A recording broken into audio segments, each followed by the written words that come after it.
Well, hi, everybody. I'm Don Stewart, and welcome to our second edition of Breaking News for this Thursday. It is the 28th day of August, 2025. And as we mentioned earlier today, with so many stories taking place today, we gave you five this morning. We got another four right now because so much is happening in our world that is setting the stage with respect to last day's Bible prophecy, the fulfillment of what Scripture predicts our world will be like at the time of the end. And events continue to set all of this up in a marvelous, amazing way.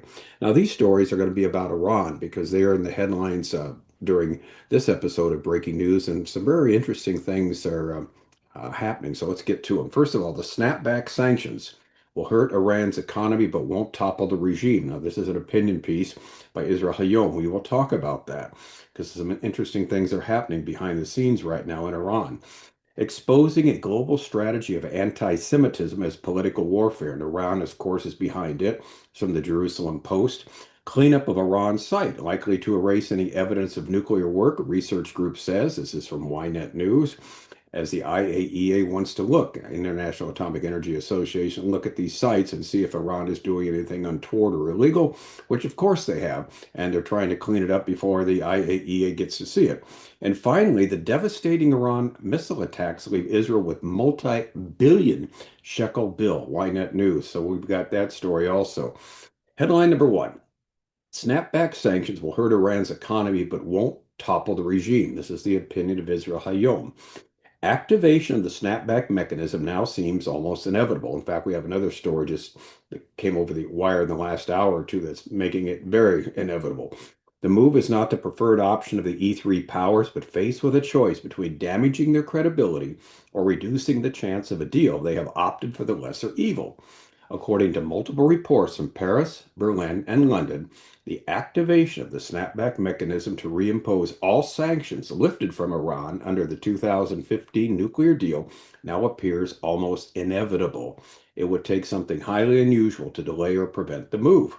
Russia and possibly China is working to push a UN Security Council resolution that would block the mechanism, but for now, the E3 powers, that's France, Germany, and the UK, seem intent on following through on their threat, as they have pledged in recent months. The step is expected to be taken in the coming days.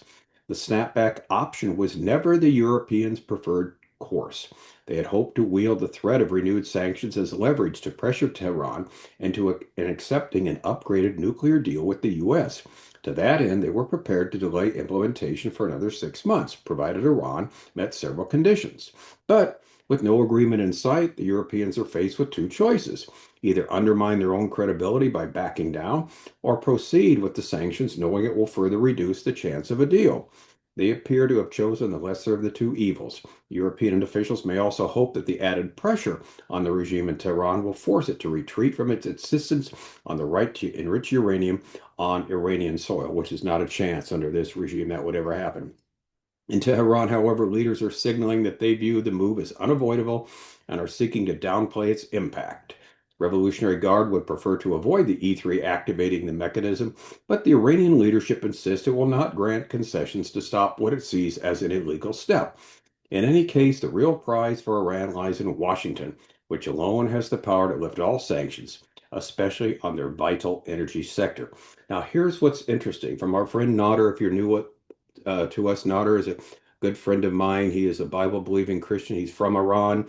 He escaped with his life a number of years ago, became a Christian here in America. His dad was worked an assistant treasurer to the Shah of Iran when the Shah was in power, and so they were a very wealthy, well-to-do family, and they basically escaped with their lives. Anyway, what he's told me, in fact, today he told me, he says there's lots of chatter going on, lots of it, about Reza Pahlavi taking over in Iran. Pahlavi, of course, is the eldest son of the late Shah of Iran. He said we're seeing tons of it right now. Now, as we talked, however, as great as it would be, it just doesn't seem likely. Iran seems destined to be a secondary country in the last days Russian-led invasion of Ezekiel 38, invasion of Israel, of course. Ezekiel 38, 39. We have to wait and see. If the Shah did take over in Iran, that would not that would be kind of against what we're expecting with the last days Bible prophecies. Much as we'd like to see Iran, taken over by Pahlavi and better government, just doesn't seem to be what's happening. And anyway, Russia and China are going to do all they can to keep that from happening because they're, basically bolstering Iran, keeping it going, although as a secondary power. So we'll have to wait and see. But it was interesting. He mentioned that to me today when I sent him this article about it won't cause a regime change because he just talked about that to me. He said, well, they've been talking about it everywhere.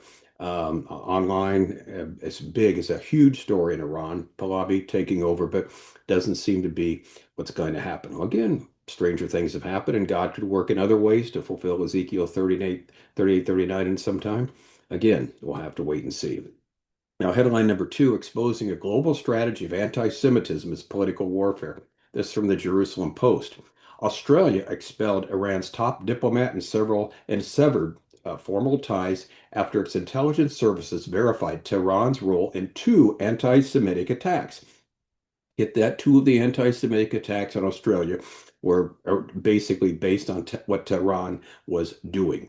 In an unprecedented diplomatic move, Australia expelled Iran's two top diplomat and severed formal ties after its intelligence services verified Tehran's role in two anti-Semitic attacks, an arson at the synagogue in Melbourne and an attack on a kosher food company in Sydney. This was not street level hate, it was state sponsored terrorism. And the Aussies found that out and they're going to make Iran pay for it. For many Australians, these revelations were a wake up call, but for those who track Iran's playbook, they were entirely predictable. The Islamic Republic has long weaponized anti Semitism, not just as a domestic rhetoric, but as a projection of global power. What we're witnessing in Australia is not an isolated act of hostility, but part of a broader campaign, namely undermining Western democracies by attacking their pluralistic foundations from within. Australia responded with rare clarity. In addition to the expulsion, Canberra is officially designated Iran's Revolutionary Guard, officially designated. Canberra is the capital of Australia. The ACT it's there in the beautiful part, and the whole country is beautiful, beautiful part of Australia. Canberra's officially designated Iran's Revolutionary Guard Corps as a terrorist organization and issued its highest level travel advisory. Do not travel to Iran. It was a direct rebuke to a regime that uses diplomacy as cover for espionage, intimidation, and ideological warfare. So they made it very clear, don't travel to Iran. The IRGC is a terrorist organization. This is the highest level travel advisory they can give, and God bless the Aussies for doing this. This is good news that they are doing this. State-sponsored terrorism says it perfectly. Iran continues to weaponize anti-Semitism worldwide, and sadly, so many countries are falling for it. I lived in Australia for 4.5 years. I love the country, love the people there. They're a great group of people. They're very leftist, generally speaking. There's a lot of Bible believers there, though. When the Aussies do something, they do it, and God bless them. They had resolve there, and very proud of them for doing that. So we'll see what happens there. And so we'll keep an eye on that. Okay, headline number three. Devastating Iran missile attacks leave Israel with multi-billion-shekel bill. This is from YNET. More than 53,000 damage claims are filed in 12 days of war, including thousands of destroyed homes, businesses, and cars. Officials warn that the total losses include indirect damages, which will be far higher. The missile damage, now get this, inflicted by Iran's strike on Israel early this year has reached record levels, according to the Israeli tax authority. Officials said that within just 12 days, a record 53,599 claims for direct damage was filed. Almost 60,000, almost 54,000 claims. That's amazing. The direct damage is now estimated at no less than 4 billion Israeli shekels or 1.4 billion US dollars. And the indirect damage, which has not been calculated, will amount to several billion more, said the tax authority. The figures include the heavy damage sustained at the Weizmann Institute of Science, Soroka Medical Center, and the long-term shutdown of many businesses. The cost of the Iran attack in the war was huge, including a number of civilian lives that were lost. If and when another attack does happen, we assume it will, we trust the United States and Israel will get the job more quickly. And finally, again, back to Iran, as all three stories previously were about. So is number four. Cleanup of Iran site likely to erase any evidence of nuclear work, a research group says. This is from YNET News. Satellite images show Iran rapidly cleaning debris at Tehran's Mojeh site, hit by Israeli strikes in June. Researchers said demolition likely aims to erase evidence of past nuclear weapons work as the IAEA, the International Atomic Energy Association, presses to resume the inspections, and Europe readies the UN sanctions. Iran has launched a speedy cleanup operation at the nuclear-related site in northern Tehran, hit by Israeli airstrikes that will likely remove evidence of any nuclear weapons development work, a research group said on Wednesday. Satellite imagery shows a significant effort by them to rapidly demolish, damage, or destroyed buildings. In other words, they're going to level everything, bulldoze everything, likely to sanitize any incriminating nuclear weapons research and development activities, said the Institute for Science and International Security. The Institute is an independent research group that focuses on stopping the spread of nuclear weapons, headed by David Albright. We've talked about him several times. He is excellent. He's a former UN nuclear inspector, and he has some really tremendous insights in all of this. But he says, look, what they're doing is sanitizing it. And so if the IAEA ever gets around to looking at it, there'll be nothing to see. Iran's embassy of the United Nations did not immediately respond for a request for comment. Tehran denies seeking nuclear weapons, and repeatedly it says its program is for peaceful purposes, as it's been lying over and over again for decades. The report on the Mojed site comes as the UN nuclear watchdog holds ongoing talks in Tehran on restarting inspections disrupted by the June 13th to 24th war between Israel and Iran and the June 22nd U.S. strikes on the country's three main nuclear facilities. Britain and France, like we said, are likely to begin the process of reimposing sanctions on Iran for violating the 2015 nuclear deal to prevent it from developing nuclear weapons. This is according to four diplomats. And again, the stories left and right are saying this. They're going to reimpose the snapback sanctions, which will really hurt Iran. And Rafael Grossi, the head of the International Atomic Energy Association, told reporters on Wednesday at the end of a two-day visit to Washington that Iran is legally obligated to allow inspections to resume and that they should begin as soon as possible. The agency, he said, wants to visit all the sites that are relevant, including the main nuclear facilities at Fordo, Natanz, and Isfahan that were hit by the U.S., and to account for Israel's stock of more than 400 kilos or 882 pounds of uranium enriched to near weapon grades purity. All right. Iran, of course, is famous for sanitizing the various spots where they have housed their nuclear material in the past.